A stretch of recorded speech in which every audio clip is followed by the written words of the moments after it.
নির্বাচন কমিশন ইশরাক হোসেনকে মেয়র পদে গেজেট প্রকাশের আগে আইন মন্ত্রণালয়ের মতামতের অপেক্ষা না করলেও সাংবিধানিক প্রতিষ্ঠান হিসেবে তারা তা করতে পারে বলে মন্তব্য করেছেন আইন উপদেষ্টা আসিফ নজরুল। যারা উদ্দেশ্যমূলকভাবে মামলা করছে তাদের চেহারা উন্মোচন করার আহ্বান জানিয়ে আইন উপদেষ্টা আরও বলেন, জাতীয় আইন সহায়তা প্রদান সংস্থার মাধ্যমে 40% মামলা আদালতে যাওয়ার আগে সমাধানের লক্ষ্যে কাজ করছে সরকার। বিস্তারিত জানাচ্ছেন বিলাল হোসেন। দ্বন্দ্বে কোনো আনন্দ নাই, আপোষ করো ভাই।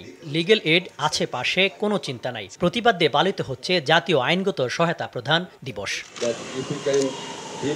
দিবসটি উপলক্ষে রাজধানীর ওসমানী স্মৃতি মিলনায়তনে বিনা খরচে আইনি সহায়তার জন্য ভ্রাম্যমাণ লিগ্যাল এড রোড শো ও মেলার আয়োজন করে সংস্থাটি। কর্মসূচির উদ্বোধন করেন আইন উপদেষ্টা। বলেন, আদালতে মামলার জট কমাতে উদ্যোগ নিচ্ছে সরকার। 6 মাসের মধ্যে আমরা জাতীয় আইনগত সেবা প্রদানকারী সংস্থাকে এমন একটা পর্যায়ে উন্নীত করব যেখানে অন্তত 1 লক্ষ মামলার নিষ্পত্তি হবে। বিএনপি নেতা ইশরাক হোসেনকে মেয়র ঘোষণা ও গেজেট প্রকাশ করে আওয়ামী লীগের আমলে বিতর্কিত সিটি নির্বাচনকে সরকার বৈধতা দিচ্ছে কিনা তার ব্যাখ্যা দেন তিনি। ওয়াসি সিভিল ম্যাটারে প্লেইন পরিবর্তন করা যায় না। তো ইশরাক সাহেব বোধহয় আপনার পরে প্লেইন পরিবর্তন করেছিলেন। গেজেট নোটিফিকেশন হবে নাকি এটাকে আপিল করতে হবে, এটা নিয়ে আমরা একটু দ্বিধান্বিত ছিলাম। তো নির্বাচন কমিশন আমাদের মতামতের জন্য অপেক্ষা করেন নাই। মামলার সত্যতা না থাকলে আটক করা যাবে না বলে জানান আসিফ নজরুল। এছাড়া নারায়ণগঞ্জের 7 খুন ও মেজর সিনহা হত্যা মামলা নিয়ে আদালতের উপর সরকারের হস্তক্ষেপ নেই বলে জানান তিনি। ইরেশ জাকেরের নাম বলেছেন, এরকম ছাড়াও আরও অনেক ক্ষেত্রে কিছু কিছু মামলা হয়েছে যেগুলি আসলে